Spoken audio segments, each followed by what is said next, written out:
దేవుడి ఇచ్చిన మహాకృపను బట్టి దేవునికి అనేక మంది వందనాలు స్తోత్రాలు చెల్లిస్తూ దేవుడు మనకి ఈ దినాన్న ఇచ్చిన ప్రత్యేకత ఏంటంటే సంవత్సరానికి ఒకసారి ఇశ్రాయేల్ ప్రజల నిమిత్తము వారి పాపముల నిమిత్తం, అంటే ఇశ్రాయేల్ ప్రజలు తిరుగుబాటు చేసే జనాంగం, ఆ తిరుగుబాటు చేసే జనాంగానికి మరొక అవకాశం దేవుడు ఇస్తున్నాడు. అదేంటంటే వారి పశ్చాత్తాపం పడి వారి నిమిత్తము పశ్చాత్తాపం చేయకు, ఇది మీకు నిత్యమైన కట్టడ అని చెప్తున్నాడు మోషే గారు. కాబట్టి ఎంతమంది అయితే మరి దేవుని ప్రణాళికను తెలియకుండా జీవిస్తున్నారో మరి వారికి దేవుని రాజ్యం రావడానికి మరొక అవకాశాన్ని దేవుడు ఇచ్చిన రోజు బుధవారం. అది ఈస్టర్కి ముందు 40 రోజుల ముందు దేవుడు నిర్ణయించలేదు, కానీ మనుషులు నిర్ణయించుకున్నది. ఇది పశ్చాత్తాపం పడ్డము, దేవుని రాజ్యానికి రావడం అది చాలా మంచి విషయము. ఉపవాసం ఉండడం, ఆ 40 రోజులు ఉండి దేవునికి మహిమకరంగా తండ్రి చిత్తాన్ని నెరవేర్చి దేవుని రాజ్యంలో ప్రవేశించడానికి చూచుచున్న దేవుడు లోకమందంతటా యెహోవా కళ్ళు సంచారం చేస్తున్నాయి. కాబట్టి యెహోవా భక్తులు ఎంతో మంది మరి ఆ భక్తుల విషయాలు మరి 40 రాత్రులు 40 పగళ్ళు కూడా ప్రార్థన చేశారు. ఏసే కూడా సేవ విషయంలో ప్రార్థన చేశారు 40 రోజులు. కాబట్టి మరి అటువంటి ఉపవాసము, పశ్చాత్తాపము కన్నీటితో కూడింది. మరి బూడిదకు ప్రతిగా భూదండను, భారభరితమైన ఆత్మకు ప్రతిగా స్తుతి వస్త్రమును ఇచ్చిన ఆ దేవుడు మరి ప్రతి ఒక్కరికి అటువంటి మనసు దయచేసి దేవుని ఆరాధించలాగన, ఈ దినాన్ని దేవుడు ఆశీర్వదించలాగన దేవుడిని వేడుకుంటూ మరి ఆరాధిద్దాము.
దేవునికి మహిమ కలుగును గాక. లేవియా కాండము చూడండి 16వ అధ్యాయము 34వ వచనము చదువుతున్నాను మీకోసం. చూడండి, సంవత్సరములకు ఒకసారి ఇశ్రాయేలు సమస్త పాపములను బట్టి వారి నిమిత్తము పశ్చాత్తాపము చేయుటకు ఇది మీకు నిత్యమైన కట్టడ. నిత్యము కూడా పశ్చాత్తాపము కలిగి ఉపవాసం ఉండడము, దేవుని ఆజ్ఞలు పాటించడానికి, తండ్రి చిత్తాన్ని నెరవేర్చడానికి దేవుడిచ్చిన అమూల్యమైన కట్టడ అన్నమాట. ఆ కట్టడ అనేది మరి వసం బుధవారం అనే కాదు, నిత్యము కూడా ఆయన దగ్గర మనం పశ్చాత్తాపడాలి. ప్రతి క్షణము కూడా. అందుకే ప్రార్థన, సహవాసము, రొట్టె విచ్చటందు ఎడతెగక ఉండమని మేడగదిలో దేవుడు మరి 12 మంది శిష్యులు మరి తను మేడగదిలో 120 మంది 10 రోజులు ఉపవాస ప్రార్థన చేసినప్పుడు ఆ అగ్ని జ్వాల వంటి ఆత్మ వచ్చినప్పుడు ఒక్కొక్కరు మీద కూడా రాలినప్పుడు వాళ్ళు ఎంతో కన్నీటితో, వేదనతో, దుఃఖముతో పశ్చాత్తాపడి మరి మా పాపమును ఒప్పుకుంటూ మరి భాషలతో మాట్లాడారు. భాషలతో మాట్లాడడం అంటే దేవునితో డైరెక్ట్గా మాట్లాడడం అన్నమాట. దేవునితో ముఖాముఖిగా మాట్లాడడం. కాబట్టి పరిశుద్ధాత్మ దేవుడు ఇప్పుడు కూడా మనతో ఉన్నప్పుడు ఆ పిలుపు దర్శనం ఏంటో దాని ప్రకారము మనం నడవాలి అని ఒక భయము, భక్తితో మరి ఆ రక్షణని ఆ విధంగా కాపాడుకుంటారు. ఆ రక్షణ కాపాడుకోవడానికి దేవుడు మేడగదిలో పరిశుద్ధాత్మ దేవుడిని పొందుకోమని చెప్పారు. కానీ చాలా మంది పరిశుద్ధాత్మ పొందుకోకుండానే మరి తండ్రి చిత్తము నెరవేర్చకుండా చాలా మంది ఉంటున్నారు. ఆ తండ్రి చిత్తం ఏంటో తెలియకుండా జీవిస్తున్నారు ప్రజలందరూ కూడా. అటువంటి ప్రజల కోసము దేవుడు మరొకసారి పశ్చాత్తాపము పడ్డానికి, తండ్రి చిత్తాన్ని నెరవేర్చడానికి దేవుడు ఈ అద్భుతమైన ఈ 40 రోజులు కూడా దేవుడు మనకి అనుగ్రహించారు.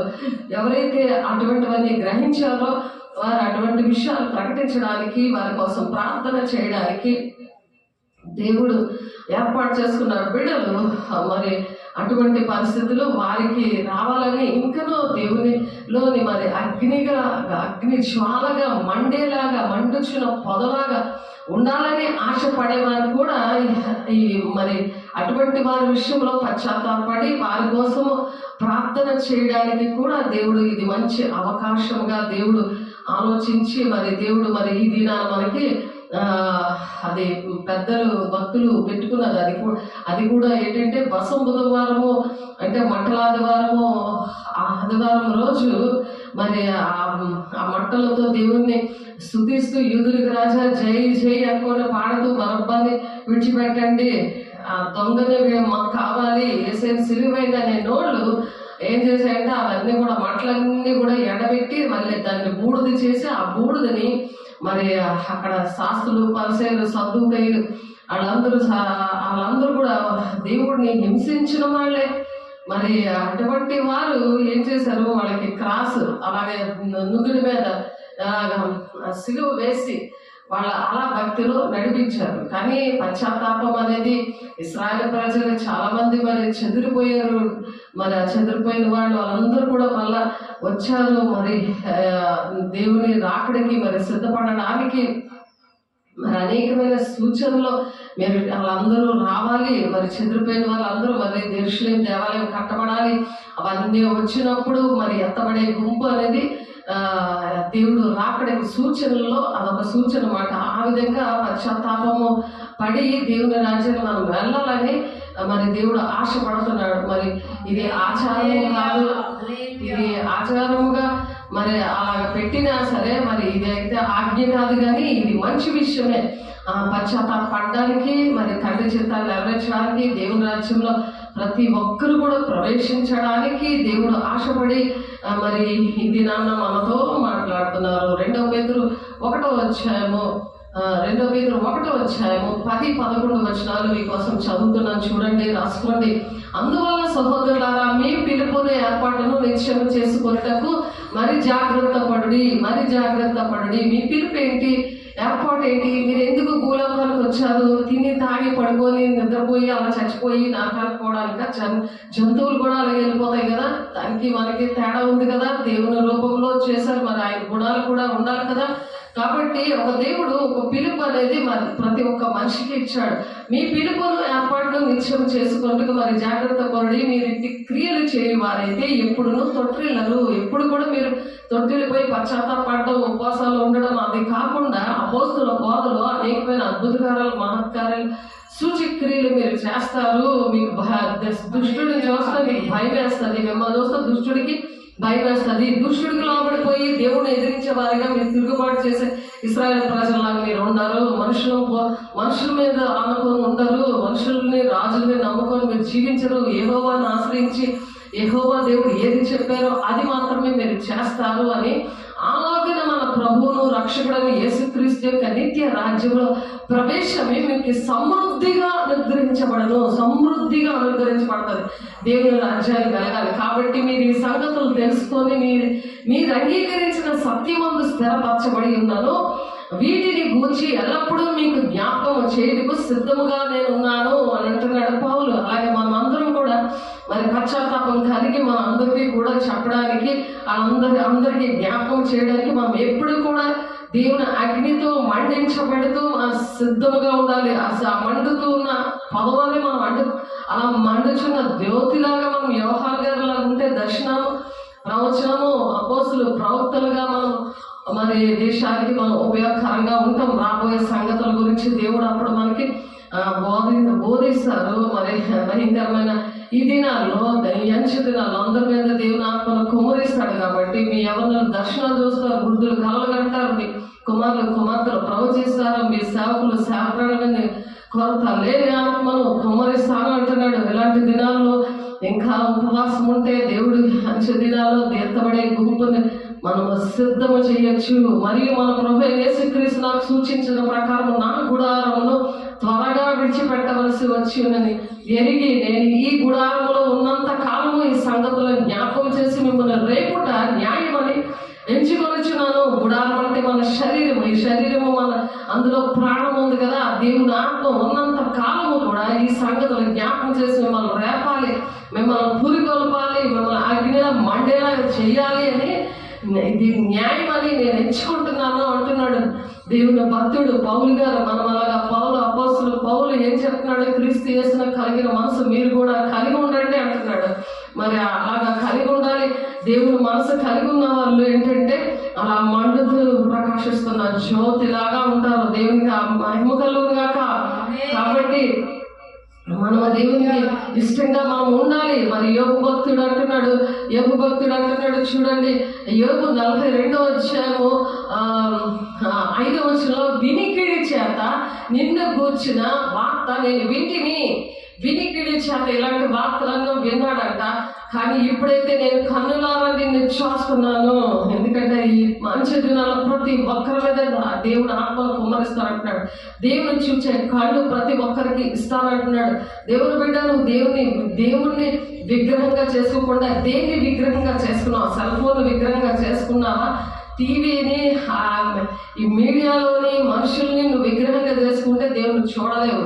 ఆ యోగ భక్తుడు అంటాడు, ఎంత భక్తిపరుడో, ఎంత ధనవంతుడో అటువంటి యోగు మీద సాతానుడు దేవుని దగ్గర పర్మిషన్ తీసుకొని మరి యోగుని శోధించడానికి వచ్చినప్పుడు మరి కావున నేను అసహించుకొని ధూళిలోను బూడిదలోను పడి పశ్చాత్తాపడుతున్నాను అంటున్నాడు 6వ వచనంలో. చూడండి, 42వ అధ్యాయం 5-6 వచనాలు చదివితే మరి ధూళిలోని బూడిదలోని పడి పశ్చాత్తాపడుతున్నాడు. ఆ బూడిదలోని మరి ఆ పూదండగా ఆయనకి ఏంటంటే రెండింతల ఆశీర్వాదము 42వ అధ్యాయంలోనే లాస్ట్ వచ్చి ఉండదు ఏంటంటే ఆ రెండింతల ఆశీర్వాదం దేవుడు ఆయనకి ఇస్తారు. అటువంటి ఆశీర్వాదాలు మనం పొందుకోవడానికి ఇలాగా దేవుడు మనల్ని నిర్ణయించుకున్నాడు. ఇలాగా మరి అబ్రహాం గారు కూడా 9వ ఆదికాండము 18వ అధ్యాయంలో ఉంటుంది. అబ్రహాం గారు కూడా అలాగే ప్రార్థన చేశారు సొదొమ గొమొర్రా పట్టణం కోసము. దేవుని బిడ్డలుగా మనము సొదొమ గొమొర్రా పట్టణం లాగా తినచ్చు తాగొచ్చు, మరి ఎంతో నోవాహు దినాల్లాగా మరి మరి ఉన్నప్పుడు దేవుని రాకడ వస్తుందని చెప్తున్నారు. ఇప్పుడు దినాలు అలాగే ఉన్నాయి. కాబట్టి అగ్ని గంధకాల చేత సొదొమ గొమొర్రా పట్టణము మరి నాశనం చేశాడు దేవుడు. ఆ టైంలో మరి ప్రార్థన చేస్తున్నాడు మరి అబ్రహాం గారు. చూడండి సంఖ్యాకాండంలో ఉంది ఆ మాట. చూడండి, ఆయన లాగా మనం కూడా ప్రార్థన చేయాలి. కన్నీటితోటి మనము ఉపవాసం ఉండి ఉపవాస దినాల్లో సంఖ్యాకాండము 19వ అధ్యాయము దేశం పాడైపోకుండా మన ఇరుగు పొరుగు వారు మరి మన దేశము మన సంఘము అనేకమైన బిడల కోసము మన కుటుంబాల కోసము ప్రార్థన చేయవలసిన దినాలు. రక్షణ లేని వాళ్ళ కోసం మారు మనసు ఉండి కూడా దేవునామం పొందుకొని కూడా పిలుపు దర్శనాలు పక్కన పెట్టి మరి లోకంలో శాపంలో భ్రష్టత్వంలో మునిగిపోయిన వారి కోసం ప్రార్థన చేసే దినాలు ఇవి. మనం పశ్చాత్తాపడి 2వ దినవృత్తాంతాలు 7:14 మనం పశ్చాత్తాపడి మన పాపంలో ఒప్పుకొని మన దేశం కోసం ప్రార్థన చేయమని ఉన్నది. దేశాన్ని దేవుడు స్వస్థపరుస్తాడంట. అలాగా మరియు పవిత్రుడైన ఇప్పుడు 19 సంఖ్యాకాండం 19వ అధ్యాయం 9వ వచనం, మరియు పవిత్రుడైన ఎప్పుడు ఆ పెయ్యి యొక్క భస్మమును పోగు చేసి పాళము వెలుపలను పవిత్ర స్థలమందు ఉంచవలెను.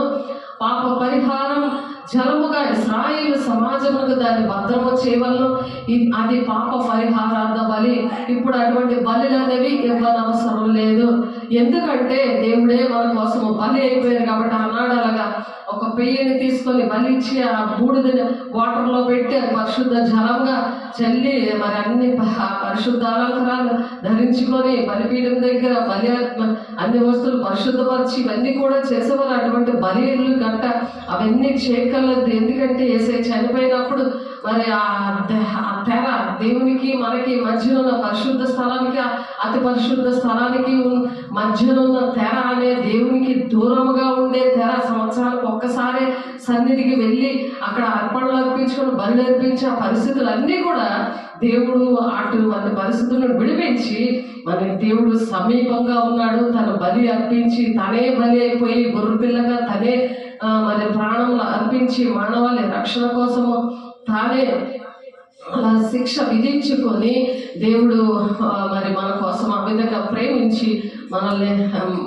ప్రతి పరిస్థితుల నుండి విడిపించాడు. బానిసత్వం అనే ఐగుప్తు దేశం నుండి, పాపం అనే ఐగుప్తు నుండి, చెడు వ్యసనాలనే ఐగుప్తు నుండి, మరి నామకార్థమైన ఐగుప్తు నుండి నిన్ను నన్ను విడిపించినప్పుడు దేవునికి ఇష్టంగా మనం బ్రతకాలని దేవుడు ఆశపడుతున్నారు. దేవుడు బిడ్డ రాసిన పత్రికలో మరి ఎలాగ ఉండమంటున్నారంటే మరి నూతన జీవితంలో నూతనమైన ఆత్మ, నూతనమైన మనస్సుతో, నూతనమైన నూతనమైన ఆరాధన ఏంటి? ఆత్మతోనూ సత్యముతోనూ ఆరాధించే పరిస్థితులు దేవుడు మనకి ఇచ్చారు. మరి హెబ్రీయులకు రాసిన పత్రిక చూడండి 9వ అధ్యాయము 12 నుండి 14 వచనాలు చూస్తే, మేకల యొక్క కూడలి యొక్క రక్తముతో కాక తన స్వరక్తముతో ఒక్కసారి పరిశుద్ధ స్థలములో ప్రవేశించాను. పరిశుద్ధ స్థలంలో దేవుడు మనం ప్రవేశించడానికి దేవుడు అధికారం ఇచ్చారు. ఎలాగా మేకల యొక్క ఎడ్ల యొక్క రక్తమును మైల పడిన వారి మీద ఆవు దూడ బూడిద చల్లుటయ్యి శరీర శుద్ధి కలుగునట్లు వారిని పరిశుద్ధపరిచిన ఎడల నిత్యుడుగా ఆత్మ ద్వారా తన్ను తాను దేవునికి నిర్దోషినిగా అర్పించుకున్న క్రీస్తు యొక్క రక్తము నిర్జీవ క్రియలను విడిచి జీవం గల దేవుని సేవించుటకు మీ మనస్సాక్షిని ఎంతో ఎక్కువగా శుద్ధి చేయను. యేసయ్య రక్తం ఏంటంటే మన మనస్సాక్షిని శుద్ధి చేస్తుంది. యేసయ్య రక్తం ఇవన్నీ చేయకలేదు అని చెప్తున్నారు. కాబట్టి ఈ హేతువు చేత మొదటి నిబంధన కాలంలో జరిగిన అపరాధముల నుండి విమోచనము కలుగుటకై ఆయన మరణము పొందినందున పిలువబడిన వారు నిత్యమైన స్వాస్థ్యమును గూర్చిన వాగ్దానమును పొందు నిమిత్తం ఆయన క్రొత్త నిబంధనకు మధ్యవర్తి అయి ఉన్నాడు. యేసయ్య అలా ప్రాణం పెట్టాడు. మరణ శాసనం ఎక్కడ ఉండునో అక్కడ మరణ శాసనము రాసిన వారిని మరణము అవశ్యము. దేవుడు అలాగా మరణ శాసనం మరణము చెందుడు అవశ్యము అని మరి వేద గ్రంథాల్లో ఉంటుంది. అది కాబట్టి ఆ శాసనము వ్రాసినవాడు మరణము పొందితేనే అది చెల్లును. అది వ్రాసినవాడు జీవించుచుండగా అది ఎప్పుడు చెల్లును? అందుకనే ఆయన చనిపోవడం జరిగింది. దానికి ముందే మనం పశ్చాత్తాపడి బాహటంగా ఆయన అనుక్షణము సిలువ వేస్తున్నామా? ఆయన తండ్రి చిత్తాన్ని నెరవేర్చి దేవుని రాజ్యానికి వెళ్ళాలి. అలా వాళ్ళకి దేవుని రాజ్యం చాలా సమృద్ధిగా ఉంది. దేవుని మాటలు విన్న వాళ్ళకి తండ్రి చిత్తం ఏ పిలుపు ఉందో, ఏ దర్శనం ఉందో అది జాగ్రత్తగా తెలుసుకోవాలి. దేవుని బిడ్డ ఆ విధంగా తెలుసుకొని దేవుని రాజ్యానికి వెళ్ళాలని దేవుడు ఆశపడుతున్నాడు. యోబు గ్రంథంలో కూడా 3-4-8 వచనాల్లో చూస్తే యోబు గ్రంథము చూడండి ఒకసారి. యోబు గ్రంథంలో కూడా యోబు గారు కూడా ఆ విధంగానే చెప్తున్నారు. మరి చూద్దాం ఒకసారి. అలాగే అనేకమైన భక్తులు మరి ఆ విధంగా పశ్చాత్తాపడ్డారు. యోనా కూడా ఆ విధంగా పశ్చాత్తాపడ్డాడు తన పిలుపు దర్శనం విషయంలో. కాబట్టి మనం ఎలా ఉన్నామో, ఏ విధంగా మనము సరి చేసుకుంటున్నామో అది జాగ్రత్తగా మరి గమనించుకునే దినాల్లోనే మనం ఉన్నాము. కాబట్టి ఒకసారి ఆలోచించండి మీరు, ఏ విధంగా మనం ఉంటున్నామనే వాక్యం అనే అర్థంలో చూసుకోవాలి. మరి ప్రతి దినము కూడా వాక్యము ప్రార్థనలోను సహవాసంలోను రెట్టుమించడానికి మీరు జాగ్రత్తగా ఉన్నప్పుడు మరి దేవుడు స్వరం ద్వారా మాట్లాడతారు, వాక్యం ద్వారా మాట్లాడతారు. దేవునికి ఇష్టంగా మనము బ్రతికేలాగా దేవుడు సహాయం చేస్తాడు. దేవుని దగ్గర అడగాలి, దేవా నాతో మాట్లాడు, ఏమంటారు, నా గొర్రెలు నా స్వరము వింటాయి అని చెప్తున్నారు దేవుడు. మరి ఆ విధంగా ఆయన స్వరం మనం వినగలుగుతున్నామా? వ్యక్తిగతంగా ఏం మాట్లాడాలి అని అనుకుంటున్నారు? మనం అనుకుంటున్నాము వ్యక్తిగతంగా మనం ఏం మాట్లాడాలని మనం దేవుని బిడ్డలుగా మనం అనుకుంటున్నాము. శరీర సంబంధమైన మాట్లాడతామా, ఆత్మానుసారమైన మాట్లాడతామా? ఎవరితోటైనా ఒకసారి ఆలోచించండి. దేవుని బిడ్డల ఏ విధంగా ఉంటున్నామో, రోజంతా ఎన్ని మాట్లాడుతున్నావు? దేవుని కోసం మాట్లాడుతున్నావా? నీ తండ్రి చిత్తానికి ఇష్టమైన మాట్లాడుతున్నావా? నువ్వు భూ సంబంధమైన మాటలే ఆడుతున్నావా? అవి మనము గమనించుకోవాలి. అలా గమనించుకున్నప్పుడు దేవుడు మరి పశ్చాత్తాప హృదయం ఇస్తారు. యోబు 3వ అధ్యాయము 4-8 వచనాలు చూస్తే, ఆ దినము అంధకారమగును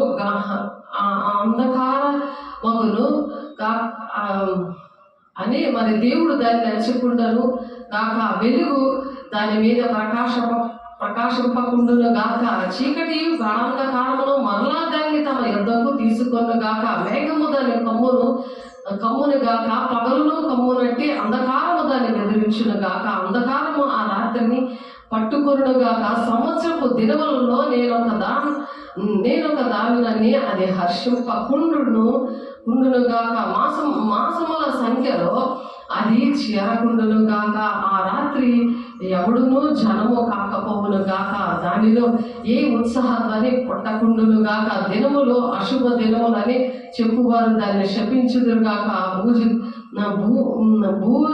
భూజనాంగములు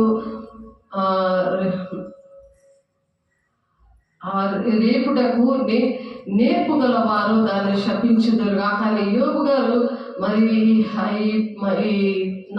అని చెప్పి తన కోసము నా తల్లి గర్భద్వారమున అది మూయనందుకును నా నేత్రములు